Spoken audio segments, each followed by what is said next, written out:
Veterinary സർവകലാശാലയിലെ ദുരനുഭവങ്ങൾ തുറന്നു പറയുകയാണ് മറ്റു വിദ്യാർത്ഥികളും. ഒരു സീനിയർ വിദ്യാർത്ഥിനി റിപ്പോർട്ടറോട് സംസാരിച്ചു, അതിലേക്ക് പോകാം. എൻ്റെ പേര് ഞാൻ പൂക്കോട് വെറ്റിനറി കോളേജിലെ ഫൈനൽ ഇയർ ഇന്റേൺഷിപ്പ് സ്റ്റുഡൻ്റ് ആണ്. എനിക്കൊരു രാഷ്ട്രീയ പാർട്ടികളിലും മെമ്പർഷിപ്പോ പ്രത്യേകിച്ച് ഒരു രാഷ്ട്രീയ പാർട്ടിയോടും ചായ്വോ ഇല്ല. ഇവിടെ സംസാരിക്കാൻ പ്രേരിപ്പിക്കുന്ന ഒരു ഫാക്ടർ എന്ന് പറയുന്നത് SFIയിൽ നിന്ന് ഞാൻ അണ്ടർഗോ ചെയ്തിട്ടുള്ള ഇൻജസ്റ്റിസും എൻ്റെ അനുഭവങ്ങളുമാണ്. കോളേജിലെ ഏക വിദ്യാർത്ഥി പ്രസ്ഥാനമാണ് SFI. അത് അവരവിടെ ഭീഷണി കൊണ്ടും ഏകാധിപത്യം കൊണ്ടും തികച്ചും ജനാധിപത്യ വിരുദ്ധമായിട്ടുള്ള പ്രവർത്തനങ്ങൾ കൊണ്ടൊക്കെ നിലനിർത്തിയിട്ടുള്ള ഒരു സംഗതിയാണ്.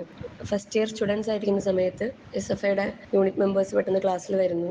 അപ്പോൾ നമുക്കന്നൊരു മെമ്പർഷിപ്പ് സ്ലിപ്പൊക്കെ തന്നു. എന്നിട്ട് ഇതെല്ലാവരും പൂരിപ്പിക്കണം എന്നാവശ്യപ്പെട്ട് അത് എല്ലാവരും തന്നെ പൂരിപ്പിക്കുകയും ചെയ്തു. ഇനി അന്ന് വളരെ പരസ്യമായിട്ട് പറഞ്ഞിട്ടുള്ളൊരു കാര്യമുണ്ട്. ഇവിടെ ഈ ക്യാമ്പസിൽ ഇനി വേറെ ഏതെങ്കിലും ഒരു രാഷ്ട്രീയ പ്രസ്ഥാനത്തിൻ്റെ കൊടി നാട്ടാന്ന് നീയൊക്കെ വിചാരിക്കുന്നുണ്ടെങ്കിൽ അത് വെറുതെയാണെന്ന്. അതൊരു ഭീഷണിയുടെ സ്വരം തന്നെയായിരുന്നു. അപ്പോൾ ഈ ഏക വിദ്യാർത്ഥി പ്രസ്ഥാനം എന്നുള്ളത് ഭയങ്കര ജനാധിപത്യ വിരുദ്ധമായിട്ടുള്ള ഒരു സെറ്റപ്പ് അല്ലേ എന്ന് ചോദിക്കുമ്പോൾ ഇതിന് റീസൺ ആയിട്ട് ഇവർ പറഞ്ഞുകൊണ്ടിരുന്നത് വെറ്റിനറി കമ്മ്യൂണിറ്റി എന്ന് പറയുന്നത് വളരെ ചെറിയൊരു കമ്മ്യൂണിറ്റിയാണ്. അതുകൊണ്ട് തന്നെ നമ്മുടെ റൈറ്റ്സിന് വേണ്ടിയിട്ട് ഫൈറ്റ് ചെയ്യാൻ ഒരു വിദ്യാർത്ഥി പ്രസ്ഥാനമാണ് ഇവിടെ നല്ലത്. പിന്നെ അതുപോലെ തന്നെ KSUവും MSF ഉള്ള സംഘടനകളൊക്കെ വന്ന് ഇവിടെ വർഗീയത വളരും. അതൊക്കെയായിരുന്നു അന്ന് ഇവർ ഇതിന് റീസൺ ആയിട്ട് പറഞ്ഞിട്ടുണ്ടായിരുന്നത്. പിന്നീട് പല പോയിന്റിലും അവിടുത്തെ SFIയുമായിട്ട് പല രീതിയിലുള്ള അഭിപ്രായ വ്യത്യാസങ്ങളും ഉണ്ടായിട്ടുണ്ട്. അതൊക്കെ പരസ്യമായിട്ട് തന്നെ പറഞ്ഞിട്ടുമുണ്ട്.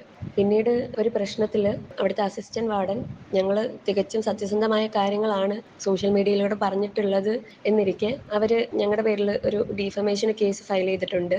കേസ് ഫയൽ ചെയ്തിട്ടൊന്നും ഉണ്ടായിരുന്നില്ല അന്ന്. ഒരു പോലീസ് സ്റ്റേഷനിൽ നിന്ന് അവരുടെ ഫ്രണ്ടായിട്ടുള്ള ഒരു പോലീസ് ഓഫീസറെ കൊണ്ട് വിളിച്ച് പറയിപ്പിച്ചു. എന്നിട്ട് അവിടെ വരണമെന്നും ഇന്ന സമയത്ത് ഇന്ന ദിവസം പോലീസ് സ്റ്റേഷനിൽ ഹാജരാവണമെന്നും പറഞ്ഞ് ഞങ്ങളെ പോലീസ് സ്റ്റേഷനിൽ വിളിച്ചു വരുത്തുന്നു. അപ്പോൾ അവിടെ ചെന്നപ്പോൾ ആ പോലീസ് ഓഫീസറിൽ നിന്ന് ഞങ്ങൾക്ക് ഭയങ്കരമായിട്ടുള്ള ഭീഷണി ആണ് അവിടെ ഉണ്ടായിട്ടുള്ളത്. ഇനി ഈ കാര്യങ്ങളൊന്നും പുറത്ത് പറയാൻ പാടില്ല, ഇത് ഡീഫമേഷൻ്റെ ഒരു കേസാണ്. ഞങ്ങൾക്ക് ഉണ്ടായിട്ടുള്ള വളരെ സത്യസന്ധമായിട്ടുള്ള എക്സ്പീരിയൻസുകളാണ് ഞങ്ങൾ ഞങ്ങളുടെ ഫേസ്ബുക്കിൽ കൂടെയും സോഷ്യൽ മീഡിയയിൽ കൂടെയൊക്കെ പറഞ്ഞിട്ടുള്ളതെന്നിരിക്കെ ഞങ്ങളെ പോലീസ് സ്റ്റേഷനിൽ വെച്ച് പോലീസുകാരൻ ഭയങ്കരമായി ഭീഷണിപ്പെടുത്തി വന്നു. അപ്പോൾ ഞങ്ങളത് റെക്കോർഡ് ചെയ്തിട്ടാണ് തിരിച്ചു വന്നത്. അതിനുശേഷം ഈ ശബ്ദരേഖ എനിക്ക് തോന്നുന്നു കോളേജിൽ ഉൾപ്പെടെ ഞങ്ങളിത് റിപ്പോർട്ട് ചെയ്തിട്ടുണ്ട്. അതുപോലെ SFI യൂണിറ്റിനെ വന്ന് ഇത് അറിയിച്ചിട്ടുണ്ട്. അപ്പോൾ അതിനകത്ത് ഈ രണ്ടാൾക്കാരുടെയും സ്റ്റാൻഡ് എന്തായിരുന്നു എന്ന് പറഞ്ഞാൽ അത് അസിസ്റ്റന്റ് വാർഡന്റെ പേഴ്സണൽ ചോയ്സ് ആണ്. അതുകൊണ്ട് അതിനകത്ത് ഞങ്ങൾക്ക് ഇടപെടാൻ പറ്റില്ല എന്നുള്ളതായിരുന്നു. അവിടുത്തെ രണ്ട് കുട്ടികളെ ഇല്ലാത്ത കേസിന് അവനവന് ഫ്രണ്ട്ഷിപ്പ് ഉള്ള അല്ലെങ്കിൽ പേഴ്സണൽ റിലേഷൻഷിപ്പ് വെച്ച് ഒരു പോലീസ് ഓഫീസറെ കൊണ്ട് വിളിച്ച് പോലീസ് സ്റ്റേഷനിൽ വരുത്തിക്കുക, അവിടെ വെച്ച് ഭീഷണിപ്പെടുത്തുക. പിന്നെ നമ്മളിത് റിപ്പോർട്ട് ചെയ്യുമ്പോൾ അത് അസിസ്റ്റന്റ് വാർഡന്റെ പേഴ്സണൽ ചോയ്സ് ആയതുകൊണ്ട് അന്ന് ഒന്നും ചെയ്യാൻ പറ്റില്ല എന്നുള്ളതാണ് SFI യൂണിറ്റ് എന്ന് പറഞ്ഞത്. കോളേജും അവിടെ സെക്കൻഡ് ഇയർ ആയിരുന്ന സമയത്ത് റാഗിങ് റിപ്പോർട്ട് ചെയ്തിട്ടുണ്ട്. ഒരു ബാച്ച് ഫുൾ ഒരു കൂട്ടമായിട്ട് ഒരു റൂമിലോട്ട് വിളിച്ചു വരുത്തി ഇൻസൾട്ട് ചെയ്തിട്ടുണ്ട്. അപ്പോൾ ആ പോയിന്റിൽ അത് അസിസ്റ്റന്റ് വാർഡന്റെ അടുത്ത് റിപ്പോർട്ട് ചെയ്യുന്നുണ്ട്. നമ്മളത് റിപ്പോർട്ട് ചെയ്യുന്ന സമയത്ത് അതിനെ വളരെ നോർമലൈസ് ചെയ്ത് ഇതൊന്നും ഇപ്പോൾ വലിയ കുഴപ്പമൊന്നുമില്ല എന്നാണ് കേട്ടിട്ടുള്ളത്. ആ പരാതി അവിടെ തന്നെ നിന്നു എന്നാണ് ഞാൻ മനസ്സിലാക്കുന്നത്. അതിന്റെ മുകളിലോട്ട് പോലും പോയിട്ടില്ല. ക്യാമ്പസിൽ റാഗിങ് ഉണ്ടായിട്ടില്ല ഒരു പോയിന്റിലും. പക്ഷേ ഇവർ മനസ്സിലാക്കേണ്ട ഒരു കാര്യമുണ്ട്, ഇവരൊക്കെ പറയുന്ന ഈ സെറ്റപ്പിന്റെ ഒന്നും ഉള്ളിൽ നിൽക്കാതെ പല രീതിയിലും എക്സ്ക്ലൂഡ് ചെയ്യപ്പെട്ട അല്ലെങ്കിൽ ഇതിൻ്റെയൊക്കെ പുറത്ത് നിൽക്കേണ്ടി വന്നിട്ടുള്ള കുട്ടികൾക്ക് ഇവരുടെ സിമിലർ എക്സ്പീരിയൻസസ് ആവില്ല ഇൻസ്റ്റിറ്റ്യൂഷനിൽ നിന്ന് ഉണ്ടായിട്ടുണ്ടാവുക. ഒന്നോ രണ്ടോ പേരാണെങ്കിലും ഞങ്ങളുടെ എക്സ്പീരിയൻസസും വാലിഡ് അല്ലേ? നിങ്ങൾ കൂട്ടമായിട്ട് പറയുന്നു ഇതൊന്നും അങ്ങനെയല്ല എന്നുള്ളത്. അപ്പം ഞങ്ങളുടെ അനുഭവങ്ങളൊക്കെ എന്താണ്? ഇതൊക്കെ ഇവിടെ വന്ന് പറയുന്നത് ഇനി ഈ കാര്യങ്ങളിലൊന്നും ഒരു നീതിക്ക് വേണ്ടിയിട്ടൊന്നുമല്ല. അനുഭവിക്കാനുള്ളതെല്ലാം അവിടുന്ന് അനുഭവിച്ചാണ്. പക്ഷേ ഇതെനിക്ക് പറയേണ്ട ഉത്തരവാദിത്വം ഉണ്ടെന്ന് ഞാൻ വിചാരിക്കുന്നതുകൊണ്ടാണ്. അവിടെ SFIക്ക് എതിരായിട്ടൊരു സംഘടന ഇല്ലെന്നത് പോലുമല്ല, അവിടെ ഒരു എതിരഭിപ്രായം പോലും ടോളറേറ്റ് ചെയ്യാൻ പറ്റാത്ത രീതിയിലുള്ള ജനാധിപത്യ വിരുദ്ധവും ഏകാധിപത്യപരവുമായ പ്രവർത്തനമാണ് ക്യാമ്പസിനുള്ളിൽ SFI നടത്തിക്കൊണ്ടിരിക്കുന്നത്. അങ്ങനെ എന്തെങ്കിലും എതിരഭിപ്രായം ഉണ്ടായിട്ടുണ്ടെങ്കിൽ അവരെയൊക്കെ എല്ലാ രീതിയിലും ഇൻവാലിഡേറ്റ് ചെയ്യാനും ടോർച്ചർ ചെയ്യാനും ക്രെഡിബിലിറ്റി ഇല്ലാണ്ടാക്കാനും ഭയങ്കരമായിട്ട് എക്സ്ക്ലൂഡ് ചെയ്യാനും അവർക്ക് വേറെ ഒരു രീതിയിലും എവിടുന്നും ഒരു സഹായം കിട്ടില്ലെന്ന് ഉറപ്പാക്കാനൊക്കെ SFIക്ക് എല്ലാ പോയിന്റിലും തന്നെ പറ്റിയിട്ടുണ്ടെന്നുള്ളതാണ്. അതുകൊണ്ടൊക്കെ കൂടി ആണ് ഈ ഏക വിദ്യാർത്ഥി സംഘടന എന്ന് പറയുന്ന സംഗതി ഇവിടെ ഇത്രമാത്രം പ്രശ്നമാവുന്നത്. പൊതുവെ ക്യാമ്പസിൽ SFIയുടെ മറ്റുള്ള വിഷയങ്ങളോടുള്ള പ്രതികരണമൊക്കെ കാണുമ്പോൾ ഒരു രാഷ്ട്രീയ ബോധമൊക്കെ ഉണ്ടെന്ന് തോന്നുമെങ്കിലും പക്ഷേ വളരെ ഓർഗാനിക്കായിട്ട് സ്വന്തം അനുഭവങ്ങളിൽ നിന്നും അവനവൻ്റെ ചുറ്റുപാടുകളിൽ നിന്നൊക്കെ ഉരുത്തിരിഞ്ഞു വരുന്ന ഒന്നാണല്ലോ നീതിബോധം എന്ന് പറയുന്നത് ഒരു മനുഷ്യൻ്റെ. അപ്പോൾ അവനവൻ്റെ വളരെ ഇൻറ്റിമേറ്റ് ആയിട്ടുള്ള സ്പേസുകളിൽ അവനവൻ്റെ ചുറ്റുപാടുകളിൽ ഒക്കെ ഒന്നും കാണിക്കാൻ പറ്റാത്ത നീതിബോധമോ അല്ലെങ്കിൽ അവിടെ ഉണ്ടാക്കാൻ പറ്റാത്ത ഒരു മാറ്റമോ ഒരു മനുഷ്യന് ലോകത്തിൽ ഉണ്ടാക്കാൻ പറ്റുമെന്ന് ഞാൻ വിശ്വസിക്കുന്നില്ല. അവിടെ SFIയുടെ ഒറ്റക്കുടക്കീഴിൽ നിന്നും അതുപോലെ അവിടുത്തെ ഒരു പൊതുബോധത്തിൽ നിന്നൊക്കെ പുറത്താവുമ്പോൾ മാത്രം മനസ്സിലാവുന്ന പല കാര്യങ്ങളുണ്ട്. അപ്പോൾ ഇങ്ങനെയൊക്കെയുള്ള അവസരങ്ങളിൽ നമ്മളത് പുറത്ത് സംസാരിക്കുമ്പോൾ ഇവർ സ്ഥിരമായിട്ട് ഉപയോഗിക്കുന്നൊരു ടാക്ടിക്സ് ഉണ്ട്.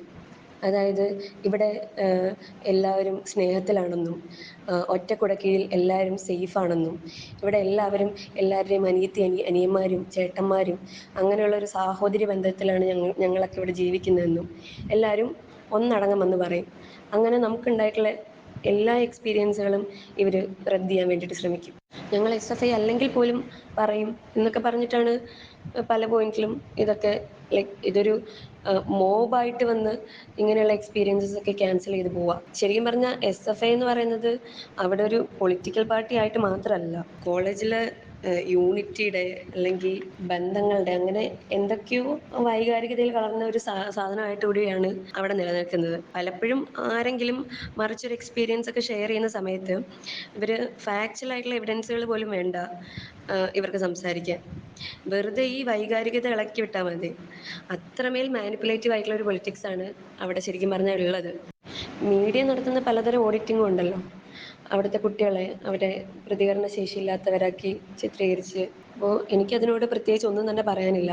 കാരണം എത്രമാത്രം സ്ട്രഗിൾ ചെയ്തിട്ടും എത്രമാത്രം അവനവൻ്റെ മെൻ്റൽ ഹെൽത്തൊക്കെ കോംപ്രമൈസ് ചെയ്തിട്ടുമാണ് ഞാനിപ്പോൾ ഇവിടെ നിൽക്കുന്നതെന്ന് എനിക്ക് കൃത്യമായിട്ടുള്ള ബോധ്യമുണ്ട്. സിദ്ധാർത്ഥൻ്റെ മരണത്തിൽ ഒരു ഡയറക്റ്റ് വിറ്റ്നസ് അല്ല ഞാൻ. പക്ഷെ ഞാൻ മനസ്സിലാക്കുന്നത് സിദ്ധാർത്ഥൻ വളരെ ക്രൂരമായിട്ടുള്ള ഫിസിക്കൽ വയലൻസും മോബ് ലിഞ്ചിങ്ങും ഇമോഷണൽ ടോർച്ചറൊക്കെ അവിടുന്ന് അണ്ടർഗോ ചെയ്തിട്ടുണ്ടെന്ന് തന്നെയാണ്.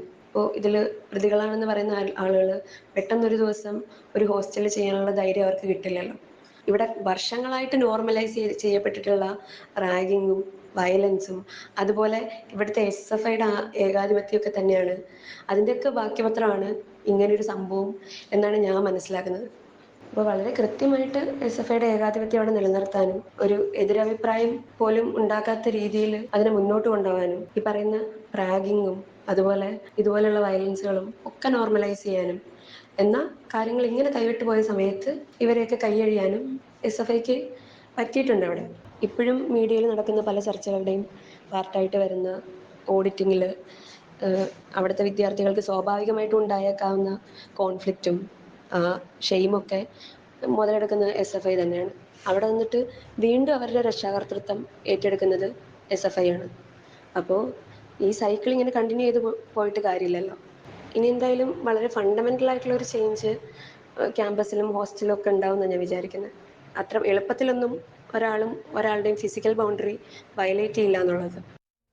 പൂക്കോട് സർവകലാശാലയിലുണ്ടായ ദുരനുഭവങ്ങൾ തുറന്നു പറയുകയാണ് വിദ്യാർത്ഥി. സിദ്ധാർത്ഥന്റെ സീനിയറായി പഠിച്ച വിദ്യാർത്ഥിനിയാണ് ഇപ്പോൾ കാര്യങ്ങൾ തുറന്നു പറയാൻ തയ്യാറായിട്ടുള്ളത്. നേരത്തെയും അവിടെ റാഗിംഗ് റിപ്പോർട്ട് ചെയ്തിട്ടുണ്ട്. അക്കാര്യങ്ങളിൽ പരാതി നൽകിയിട്ടും ഒരു നടപടിയും സ്വീകരിച്ചില്ല എന്നാണ് സീനിയർ വിദ്യാർത്ഥിനി പറയുന്നത്. സിദ്ധാർത്ഥനെ മർദ്ദിച്ചത് താൻ നേരിട്ട് കണ്ടിട്ടില്ല, പക്ഷേ മറ്റു കുട്ടികൾ അറിഞ്ഞത് 3 ദിവസം ക്രൂരമർദ്ദനത്തിന് ഇരയായി സിദ്ധാർത്ഥൻ എന്നു തന്നെയാണ്. വിദ്യാർത്ഥി ഇക്കാര്യങ്ങൾ വെളിപ്പെടുത്താൻ തയ്യാറാവുകയും ചെയ്യുന്നു. റിപ്പോർട്ടിന്റെ എക്സ്ക്ലൂസീവായ റിപ്പോർട്ടിനോട് സംസാരിച്ചതായിരുന്നു ആ വിദ്യാർത്ഥി.